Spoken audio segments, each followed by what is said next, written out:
Welcome welcome class 12। देखिए हम लोग ये चैप्टर कर रहे हैं प्रॉब्लम ऑफ डेफिशिएंट डिमांड और एक्सेस डिमांड। इस चैप्टर में जो लास्ट क्लास हुआ था वहाँ पर मैंने बहुत ही क्लियर कर दिया कितने तरीके के अनएम्प्लॉयमेंट हो सकते हैं। हम लोगों ने देखा voluntary, involuntary, structural, fictional, natural, ये सब क्या है? अनएम्प्लॉयमेंट है। बेरोजगारी कितने कितने तरीके के हो सकते हैं। वहाँ हमने एक इम्पॉर्टेंट चीज़ भी सीखा। बोलिए क्या मैंने सीखा वहाँ इम्पॉर्टेंट चीज़? फुल एम्प्लॉयमेंट और अंडर एम्प्लॉयमेंट। तो आप जब ये चैप्टर कर रहे हो फुल एम्प्लॉयमेंट और अंडर एम्प्लॉयमेंट का नॉलेज आपके पास बहुत अच्छे तरीके से होना चाहिए। तो हम तो बोलेंगे कि इस वीडियो को सुनने से पहले लास्ट वीडियो में ही फर्स्ट में ही फुल एम्प्लॉयमेंट और अंडर एम्प्लॉयमेंट के बारे में है, बस उतना सुन लो और फिर इस वीडियो पे आ जाओ तो ज़्यादा क्लियरेंस होगा। खैर बताते हैं कि इस वीडियो में क्या कवर कर रहे हैं। इस वीडियो में कवर कर रहे हैं डेफिशिएंट डिमांड। डेफिशिएंट डिमांड मतलब बेसिकली ये बोलता है कि ये एक प्रॉब्लम है। Problem of deficient demand economy के लिए एक प्रॉब्लम है। मतलब क्या है sir? Deficiency of aggregate demand.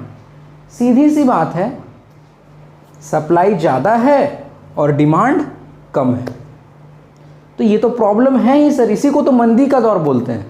बिल्कुल इसी को मंदी का दौर बोलते हैं। चीज़ें इकोनॉमी ने ज़्यादा बना दी है लेकिन लोग डिमांड ही नहीं कर रहे हैं, कम क्वांटिटी डिमांड कर रहे हैं, जिसके कारण सेलर या प्रोड्यूसर के एंड में अनसोल्ड स्टॉक बचने वाला है क्योंकि उन लोगों ने ज़्यादा प्रोडक्शन कर दिया है। तो एक तो प्रॉब्लम है ही, यही तो मंदी का दौर है। दुकान में सामानें लगी हुई हैं, चीज़ें भी लगने के लिए हैं, चलो भाई ले जाओ ले जाओ, लेकिन कोई ख़रीदारी ही नहीं है। कोई ख़रीदारी ही नहीं, कोई कस्टमर ही दुकान पे नहीं पहुंच रहा। यही तो मंदी का दौर होता है।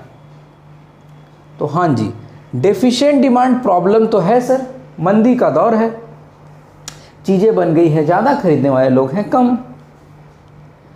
अब कट, यहाँ पर बात को कट करते हैं। फुल एम्प्लॉयमेंट कल हमने पढ़ाया था। फुल एम्प्लॉयमेंट में मैंने क्या बताया था? फुल एम्प्लॉयमेंट एक ऐसा सिचुएशन है जहाँ पर इकॉनमी अपने सारे रिसोर्सेज को फुल्ली यूटिलाइज करती है और मैक्सिमम सप्लाई देती है। तो सपोज़ हमारी इंडियन इकॉनमी का कैपेसिटी है, हमारे इंडियन इकॉनमी का कैपेसिटी है कि अगर वो पूरा रिसोर्सेज को यूज़ करती है, फुलर यूटिलाइजेशन ऑफ रिसोर्सेज करती है, तो वो एग्रीगेट सप्लाई दे पाएगी 50,000। मतलब नेशनल इनकम जनरेट हो पाएगा 50,000 करोड़। आप ऐसे समझो, अगर हमारी इकॉनमी फुल फ्लेज में काम करती है तो, रिसोर्सेज को फुल्ली यूटिलाइज करती है तो, ठीक है, 50,000 करोड़ नेशनल इनकम जनरेट हो सकता है। ये हमारी इंडियन इकॉनमी का कैपेसिटी है, 50,000 करोड़ एक साल में। ये है हमारी फुल कैपेसिटी। अगर हमारा एग्रीगेट डिमांड भी, मतलब consumer, government, investment, aggregate demand तो समझ रहे हो, कंपोनेंट्स। तो एग्रीगेट डिमांड मतलब कंज्यूमर जो डिमांड कर रहे हैं, टोटल डिमांड भी 50,000 करोड़ हो गया। तो सप्लाई 50,000 करोड़, डिमांड भी 50,000 crore. Sir equilibrium, AD is equal to AS। किस लेवल पर? 50,000 crore. Economy is getting 50,000 crore, और ये वो पॉइंट है जहां पर इकॉनमी ने अपने सारे रिसोर्सेज को यूज कर लिया है, फुलर यूटिलाइजेशन ऑफ रिसोर्सेज, और इसी को बोला जाता है फुल एम्प्लॉयमेंट। इसी को बोला जाता है फुल एम्प्लॉयमेंट। क्लियर? देखो यहाँ डायग्राम एक आपको दिख रहा, यहाँ एक डायग्राम आपको दिख रहा। बेसिकली इस डायग्राम में हम तुमको सिखाने वाले हैं डेफिशिएंट डिमांड। देखो ये इकॉनमी का Y है, Y मतलब aggregate supply 45 degree. This is aggregate demand, economy का डिमांड। AD और AS यहाँ पर इंटरसेक्ट हुआ है, मतलब ये मेरा क्या है? कौन सा पॉइंट है? ये मेरा इक्विलिब्रियम पॉइंट है। ये मेरा इक्विलिब्रियम पॉइंट है। कौन सा? Full employment level, full employment. मतलब इकॉनमी ने अपना पूरा रिसोर्सेज को यूटिलाइज कर लिया है और एग्रीगेट डिमांड टोटल कोइंसाइड्स हो गया, एग्रीगेट सप्लाई के जैसा हो गया। ये मेरा फुल एम्प्लॉयमेंट। लेकिन आप एक बात सोचो, ये तो इकॉनमी ने सोचा समझा हुआ चीज किया है। कहीं एक्चुअल एग्रीगेट डिमांड, कहीं एक्चुअल एग्रीगेट डिमांड ये लाइन ना होकर, ये एग्रीगेट डिमांड ना होकर इसके नीचे हो जाता है।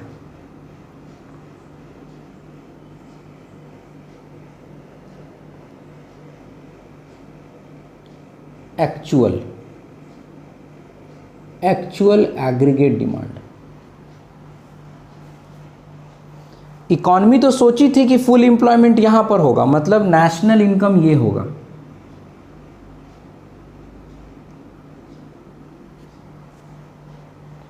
लेकिन लोगों ने डिमांड कम किया, लोगों ने डिमांड ही कम किया है।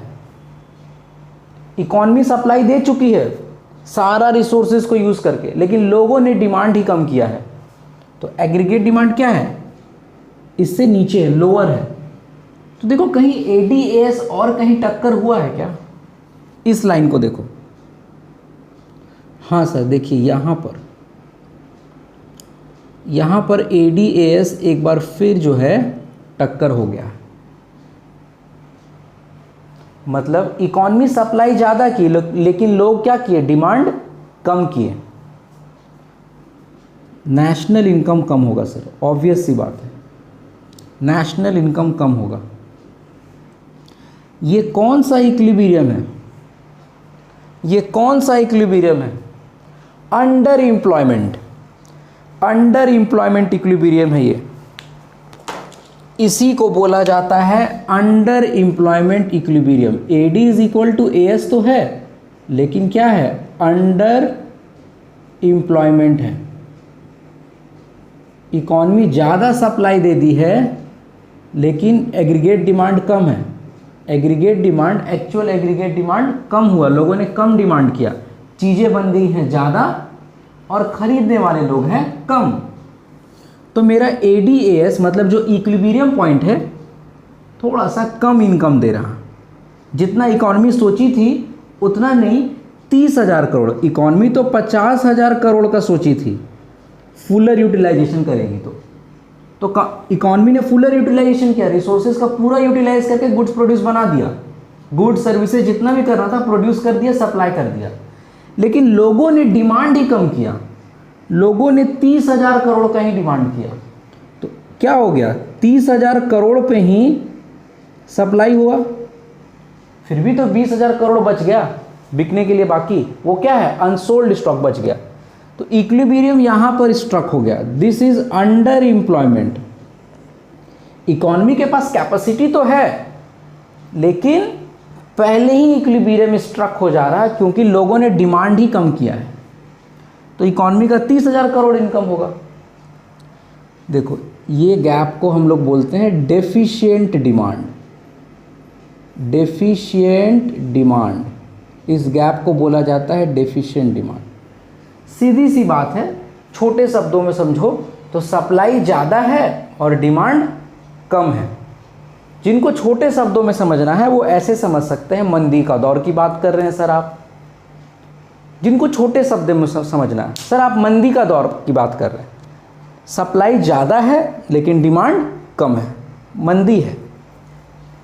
और जिनको थोड़ा सा एक्स्ट्रा कंसेप्चुअली चलना है वो ज़रूर समझें कि फुल एम्प्लॉयमेंट लेवल से पहले अगर कोई इक्विलिब्रियम स्ट्रक होता है, वो क्यों इक्विलिब्रियम स्ट्रक हो रहा?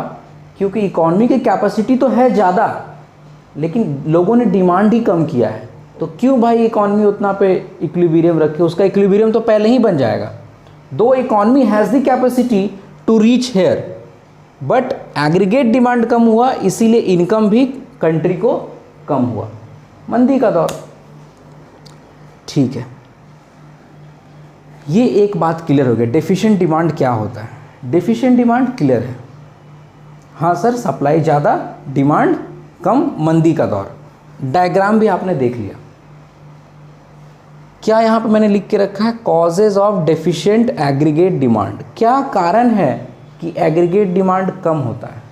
तो आपको याद है एडी का कंपोनेंट्स क्या था, एडी का कंपोनेंट्स आपको याद होगा, AD is equal to C plus I plus G plus X minus M, यही है ना जी एडी का कंपोनेंट्स। एग्रीगेट डिमांड कैसे पता चलता है, हम लोग जो कंज्यूम करते हैं गुड्स एंड सर्विसेज, हम लोग जो कंज्यूम करते हैं गुड्स एंड सर्विसेज, इन्वेस्टमेंट, हम लोग जो बिजनेस में फिक्स्ड एसेट ये सब इन्वेस्ट करते हैं, private consumption expenditure, private investment expenditure, ये क्या है गवर्नमेंट एक्सपेंडिचर। गवर्नमेंट दो जगह खर्च करती है, कंजम्पशन भी करती है और इन्वेस्टमेंट भी करती है, government expenditure. X export minus import, तो ये मेरा पहले बताया हुआ है कि एग्रीगेट डिमांड का कंपोनेंट्स क्या है, इन सब का टोटल, ये सब लोग जो गुड्स एंड सर्विसेज डिमांड करते हैं उसी को तो एग्रीगेट डिमांड बोलते हैं सर। तो खैर इसके बारे में डिस्कशन हो चुका है। टॉपिक स्टार्ट कर रहे हैं causes of deficient demand. First, reduction in private consumption expenditure, मतलब हम लोग अगर गुड्स एंड सर्विसेज डिमांड कम कर रहे हैं, अपना गुड्स एंड सर्विसेज हम लोग कम डिमांड कर रहे हैं, मतलब पैकेट से खर्च कम कर रहे हैं, तो मतलब एग्रीगेट डिमांड कम होगा। अगर गुड्स एंड सर्विसेज परचेज करने के लिए पैकेट से पैसा ही कम निकाल रहे हैं, सेविंग का टेंडेंसी हमारे अंदर आ गया है, अगर इनकम हो रहा है तो हम लोग ज़्यादा करके सेव कर रहे हैं, खर्च कम कर रहे हैं गुड्स एंड सर्विसेज परचेज करने के लिए, तो रिडक्शन होगा। यही कारण है कि एग्रीगेट डिमांड कम हो जा रहा है, क्योंकि सी भी एक कंपोनेंट है एग्रीगेट डिमांड का। दूसरा देखो, reduction in private investment expenditure, हम लोग बिजनेस में भी इन्वेस्टमेंट करते हैं, फिक्स्ड एसेट्स खरीदते हैं, इन्वेंट्री परचेज करते हैं, इन्वेस्टमेंट तो यही होता है। तो अगर हम लोगों ने एक्सपेंडिचर खर्च करना कम कर दिया, पैकेट से स्टॉक खरीदना बंद कर दिया, पैकेट से मशीन खरीदना बंद कर दिया, मतलब पैसा निकालना ही बंद कर दिया, तो इन्वेस्टमेंट क्या होगा, रिड्यूस होगा, और इन्वेस्टमेंट रिड्यूस होगा तो एग्रीगेट डिमांड लो होगा, क्योंकि इन्वेस्टमेंट भी एक कंपोनेंट है एग्रीगेट डिमांड का। थर्ड, गवर्नमेंट भी कुछ खर्च करती है मतलब डिमांड करती है, रिडक्शन हो रहा, गवर्नमेंट अपना खर्च कम कर रही है, हो सकता है उसके बजट कंस्ट्रेंट हो, गवर्नमेंट के पास पैसा नहीं है, कोई ऐसा वजह हो कि उसने अपना खर्च कम कर दिया हो, तो गवर्नमेंट जब अपना खर्च कम करेगी, दो वी नो कि गवर्नमेंट दो जगह खर्च करती है, गुड्स एंड सर्विसेज डिफेंस के लिए और इन्वेस्टमेंट भी करती है, रोड ब्रिज सब काम बंद है, इन्वेस्टमेंट मतलब रोड ब्रिज नहीं बना रही है गवर्नमेंट, क्लियर, अपने खर्चे कम कर दी तो डिमांड कम कर रही है, पैकेट से पैसा कम निकाल रही है गवर्नमेंट मतलब डिमांड कम कर रही है। और जी भी एक कंपोनेंट है एग्रीगेट डिमांड का, टोटल एग्रीगेट डिमांड का। तो अगर गवर्नमेंट अपने खर्चे कम कर रही है तो डेफिशिएंट एडी होगा ही होगा। क्लियर, यहां तक तो क्लियर हो गया।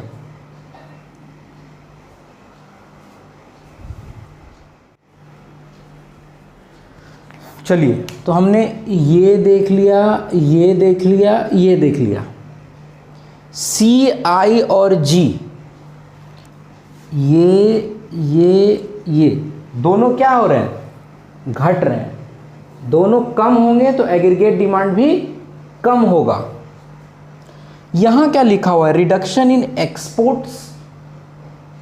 रिडक्शन इन एक्सपोर्ट्स, हमारी इकॉनमी में जो भी गुड्स एंड सर्विसेज बनते हैं वो अदर कंट्रीज भी डिमांड करती है।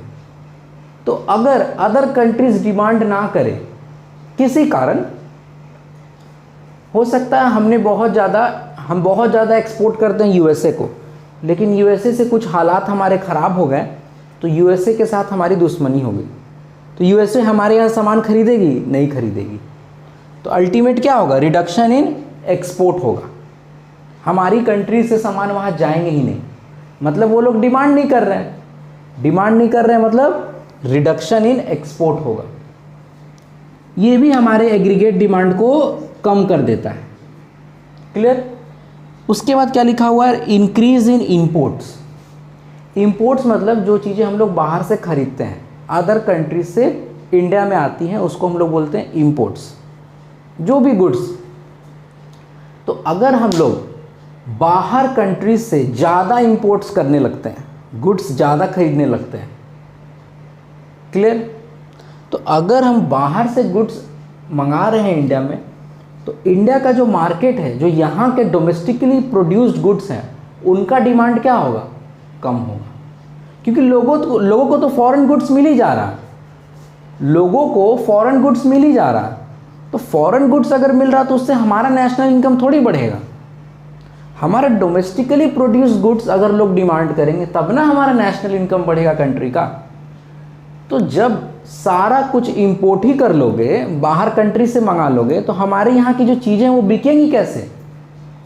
तो इंक्रीज इन इंपोर्ट्स अगर होगा तो एग्रीगेट डिमांड कम होगा, क्योंकि यहाँ की चीज़ें कोई डिमांड करेगा नहीं, क्योंकि सबको तो फॉरेन गुड्स पसंद आ रहा है। इंक्रीज इन टैक्सेस, ये तो सबको पता है, ये बताने की ज़रूरत नहीं। अगर गवर्नमेंट हमसे ज़्यादा टैक्स लेगी, इट मीन्स कि हमारे पास पैसा कम होगा। 100 रुपये हम कमाते हैं, 100 रुपये में से 60 रुपये टैक्स ले रही है गवर्नमेंट, मेरे पास बच क्या रहा है, 40 रुपये। तो वही 40 ना खर्च करेंगे हम। तो अगर टैक्सेस ही ज़्यादा चला जा रहा है गवर्नमेंट के पास, मेरे पास पैसा कम बच रहा, तो हम खर्च भी कम करेंगे, एक्सपेंडिचर भी कम करेंगे, मतलब डिमांड कम करेंगे। जब पैसा ही नहीं है तो खर्च क्या करें, सब तो गवर्नमेंट ले ली। तो जब हम खर्च ही कम करेंगे तो मतलब डिमांड ही कम करेंगे, डेफिशिएंट एडी की तरफ जाएगा ये। तो ये तो क्लियर हो गया sir. Component of aggregate demand हम लोगों ने पढ़ा था। अगर कंज्यूमर कम गुड्स खरीदता है, कंज्यूमर हम लोग इन्वेस्टमेंट कम करते हैं, गवर्नमेंट भी अपने खर्चे कम कर देती है, मतलब ये लोग क्या कर रहे हैं, डिमांड नहीं कर रहे हैं। गुड सर्विसेज का डिमांड नहीं हो रहा, मशीन का डिमांड नहीं हो रहा है, स्टॉक का डिमांड नहीं हो रहा, क्योंकि ये लोग खर्चा करना ही नहीं चाहते हैं। सब लोगों ने क्या किया है, रिडक्शन कर दिया अपने खर्चे का, तो लोग डिमांड कम हो गया भाई। ये मेरे टोटल डिमांड को असर करेगा, एग्रीगेट डिमांड को। तो aggregate demand for goods and services कम हो गया, क्योंकि लोगों ने क्या किए, खर्चे कम कर दिए। खर्चे कम कर दिए मतलब डिमांड कम कर रहे हैं। एक्सपोर्ट, एक्सपोर्ट का घट जाना मतलब अदर कंट्रीज हमारा गुड्स एंड सर्विसेज डिमांड नहीं कर रही है। इंपोर्ट, बाहर से सामान अगर इंडिया में ज़्यादा मंगा दिए तो ऑब्वियस सी बात है कि इंडिया का प्रोडक्ट कोई डिमांड नहीं कर रहा। टैक्सेस का इंक्रीज होना, गवर्नमेंट हमसे ज़्यादा पैसा ले रही है तो मेरे हाथ में कम पैसा रह जा रहा, कम पैसा रह जा रहा तो हम खर्चे भी कम करेंगे, डिमांड भी कम होगा। तो these are the reason for the deficient aggregate demand. यही सब कारण है कि एडी जो है यहाँ ब्लू वाले लाइन पे ना टच कर कर ये ब्लैक वाले लाइन पे आया है, जबकि गवर्नमेंट इसके अकॉर्डिंग अपना प्रोडक्शन की थी। हमारी जो गवर्नमेंट है, जो प्लानिंग की थी, सोची थी कि यहाँ पर फुल एम्प्लॉयमेंट लेवल पर इक्विलिब्रियम को टच करेगी, 50,000 करोड़ का नेशनल इनकम देगी इकॉनमी।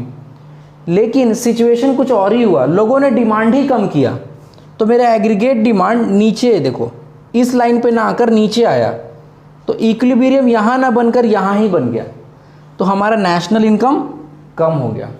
दो economy has the capacity, economy ने अपना कैपेसिटी भी यूटिलाइज किया, लेकिन लोगों ने डिमांड ही कम किया, सप्लाई ज़्यादा और डिमांड कम, डेफिशिएंट डिमांड। प्रॉब्लम तो है सर, मंदी का दौर है। अभी देखो मंदी का दौर बार बार बोल रहे हैं, क्या क्या प्रॉब्लम क्रिएट किया है यहाँ पर। 4 क्रिटिकल सिचुएशन, मैं देखता हूँ कि ये सब आपको दिख रहा कि नहीं।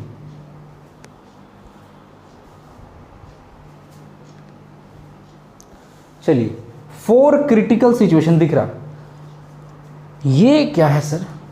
अगर मंदी का दौर होगा तो क्या क्या प्रॉब्लम्स होंगे, आप सोचो। पहले सर आप देख लीजिए मंदी का दौर क्या होता है। एग्रीगेट सप्लाई, गुड सर्विसेज ज़्यादा बन गए हैं लेकिन लोग डिमांड कम किए हैं। सप्लाई ज़्यादा है और डिमांड कम है, मतलब मार्केट में गुड सर्विसेज पड़े हुए हैं लेकिन कोई ख़रीदने नहीं जा रहा है, यही है मंदी का दौर। डेफिशिएंट एडी, ठीक है। क्या क्या प्रॉब्लम हो सकते हैं? पहला तो प्रॉब्लम हुआ है अंडर एम्प्लॉयमेंट इक्विलिब्रियम हुआ है। इकॉनमी इक्विलिब्रियम तक पहुंची तो है, AD is equal to AS तो हुआ ही है, लेकिन फुल एम्प्लॉयमेंट लेवल पर नहीं हुआ। जो कि इकॉनमी का कैपेसिटी है कि वो 50,000 करोड़ कमा सकती है, लेकिन 50,000 करोड़ नहीं कमा पाई। क्यों? क्योंकि लोगों ने डिमांड ही कम किया। तो ऐसे इक्विलिब्रियम को हम लोग बोलते हैं अंडर एम्प्लॉयमेंट इक्विलिब्रियम। ये अंडर एम्प्लॉयमेंट इक्विलिब्रियम सिर्फ और सिर्फ इस वजह से हुआ है क्योंकि एग्रीगेट डिमांड कम हो गया है, जबकि इकॉनमी के पास इनफ कैपेसिटी है लेकिन लोग खरीदने वाले ही कम हैं। इसीलिए equilibrium low level of income दिया है 30,000 करोड़, क्योंकि यहाँ पर स्ट्रक हो गया AD is equal to AS। Clear? दूसरा प्रॉब्लम डिफ्लेशनरी गैप। ये जो आप गैप देख रहे हो इसको डिफ्लेशनरी गैप बोलते हैं। इस गैप को, इस AD और इस AD में जो गैप दिख रहा है इसको डिफ्लेशनरी गैप बोलते हैं। देखो, डिफ्लेशन का दौर मंदी का तो दौर है, क्योंकि यहाँ बेसिकली हुआ क्या है कि सप्लाई ज़्यादा हो गया और डिमांड कम। अब सेलर या प्रोड्यूसर इक्विलिब्रियम तो अचीव कर ही लेगा अंडर एम्प्लॉयमेंट पे ही, लेकिन उसके पास कुछ ऐसे अनसोल्ड स्टॉक्स बच जाएंगे, तो अब वो क्या करेगा? वेट करेगा, प्रोडक्शन को अपना रोक देगा, क्योंकि उसने ज़्यादा सामान प्रोड्यूस कर दिया था, बिका नहीं क्योंकि लोगों ने एग्रीगेट डिमांड कम किया। तो जब तक उसका स्टॉक क्लियरेंस नहीं होगा तब तक वो अपना प्रोडक्शन नहीं करेगा। एक बात तो यहाँ पर क्या हो गया, जब डिफ्लेशन आने से क्या होता है? लो आउटपुट होता है, क्योंकि प्रोड्यूसर वेट करता है कि जो पहले माल गोडाउन में पड़े हो पहले वो तो बिके, उसके बाद हम प्रोडक्शन बढ़ाएंगे। तो low output ultimate low income फिर लो इन्वेस्टमेंट। इस तरह इकॉनमी एक वीसीएस सर्कल में फंस जाता है। समझ रहे बात को? डिफ्लेशनरी गैप ज़्यादा खतरनाक है। इन्फ्लेशन तो फिर भी ठीक है, महंगाई तो फिर भी ठीक है, महंगाई डाइन से हम लोग समझ लेंगे। डिफ्लेशन से निकलना बड़ा मुश्किल होता है। यहाँ अगर हम लोग फंस गए तब तो दिक्कत नहीं, तब तो ज़्यादा दिक्कत है। महंगाई को तो सेटल कर लिया जाता है, महंगाई का दौर थोड़ा बहुत सेटल हो जाता है, लेकिन डिफ्लेशन ज़्यादा खतरनाक है क्योंकि ये इकॉनमी को पीछे ही खींचते ले जाता है, बैकवर्ड एज पे ले जाता है। कैसे? अभी जस्ट हम बता रहे थे वीसीएस सर्कल। वीसीएस सर्कल कहने का मतलब है क्योंकि सप्लाई ज़्यादा हो गया तो प्रोड्यूसर अब चाह नहीं रहा कि प्रोडक्शन करे, तो वो अपना नेक्स्ट स्टेप में अपने प्रोडक्शन को रिड्यूस कर देगा। ऑब्वियस सी बात है, उसके स्टॉक्स बिके नहीं हैं, बहुत सारे क्लोजिंग स्टॉक्स बच गए, तो ऑब्वियस सी बात है कि नेक्स्ट ईयर वो प्रोडक्शन कम करेगा। प्रोडक्शन अगर कम होगा तो goods and services come generate हुए, जीडीपी इनकम भी कम ही होगा, नेशनल इनकम भी नेक्स्ट ईयर कम ही होगा। अब नेशनल इनकम कम हुआ है तो वही इनकम तो फिर इन्वेस्ट होता है इकॉनमी में, लोग खर्च करते हैं तो फिर एग्रीगेट डिमांड कम होगा। तो डिफ्लेशनरी गैप इकॉनमी को पीछे खसीटते हुए ले जाता है और यहाँ से बचकर निकलना थोड़ा ज़्यादा मुश्किल है। ये था डिफ्लेशनरी गैप, मंदी का दौर। तीसरा क्रिटिकल सिचुएशन क्या है? Unsold stock. देखो, कभी भी प्रोड्यूसर नहीं चाहता है कि वो अनसोल्ड स्टॉक्स को मेंटेन करें। कोई भी प्रोड्यूसर चाहता है कि हम उतना ही सामान बनाएं जो बिक जाए। क्यों? क्योंकि अगर अनसोल्ड स्टॉक्स रह जाएगा तो उसको स्टोरेज करो, उसकी देखभाल करो, उसमें एक अलग खर्च होता है, कॉस्ट और ज़्यादा लग जाता है। लेकिन यहाँ तो ऐसा चीज़ हो रहा सर, क्योंकि सप्लाई ज़्यादा हो गया है और डिमांड कम, तो अनसोल्ड स्टॉक्स तो बचेंगे ही। अब अनसोल्ड स्टॉक्स क्या हो रहे हैं? गोडाउन में रखा रहे हैं, वेयर हाउस में रखा रहे हैं, कॉस्ट लग रहा है। तो अनसोल्ड स्टॉक्स का बच जाना भी खतरनाक है, क्योंकि इसको रखने के लिए, इसको प्रिजर्व करके रखने के लिए कुछ खर्चे और बढ़ जाते हैं। Fourth number, loss of profit. Obvious सी बात है कि ये खर्चा, अनसोल्ड स्टॉक का खर्चा प्रोड्यूसर कभी सोचा नहीं था। वो तो एग्रीगेट डिमांड कम हो गया इसीलिए वो बच गया, क्लोजिंग स्टॉक्स ज़्यादा बच गए। तो ये तो एक खर्च है ना, अगर खर्चे अगर बढ़ गए स्टॉक पे ही तो ऑब्वियस सी बात है प्रॉफिट कम होगा। और यहाँ भी क्लियर है, इकॉनमी का कैपेसिटी था 50,000 करोड़ बनाने का और इक्विलिब्रियम इनकम हुआ है 30,000 करोड़, तो ऐसे ही पता चल रहा है कि इकॉनमी का नेशनल इनकम कम होगा। तो these are the 4 problems, loss of profit, unsold stocks का बच जाना, डिफ्लेशनरी गैप का क्रिएट होना, इक्विलिब्रियम तो होना लेकिन अंडर एम्प्लॉयमेंट पे। These are the 4 critical situations of deficient demand. Aggregate demand का कम होने से ये और ये प्रॉब्लम होगा ही होगा। क्लियर? तो ये पूरा कंसेप्ट था, जब एग्रीगेट डिमांड कम हो जाता है, एक्चुअल एग्रीगेट डिमांड कम हो जाता है और सप्लाई ज़्यादा रहता है। तो ये सब प्रॉब्लम हम लोगों ने 4 देख लिया। क्यों एग्रीगेट डिमांड कम होता है वो हमने डील कर लिया और डायग्राम भी देख लिया। नेक्स्ट हम स्टार्ट करने वाले हैं एक्सेस डिमांड। एक्सेस डिमांड भी प्रॉब्लम है, वहाँ हम लोग बेसिकली पढ़ेंगे महंगाई, इन्फ्लेशन। क्लियर? तो आप यहाँ तक बुक का रीडिंग करके रखिए, साथ साथ चलिए, स्लो ही चल रहे हैं, सिर्फ बुक का रीडिंग यहाँ तक करके रखिए, कुछ नहीं पढ़ना है। डेफिशिएंट डिमांड, ये टॉपिक और ये टॉपिक, बस। इसके बाद तो एक्सेस डिमांड का आपको वीडियो मिलेगा, उसके बाद रीडिंग डालना। चलो बाय, टेक केयर।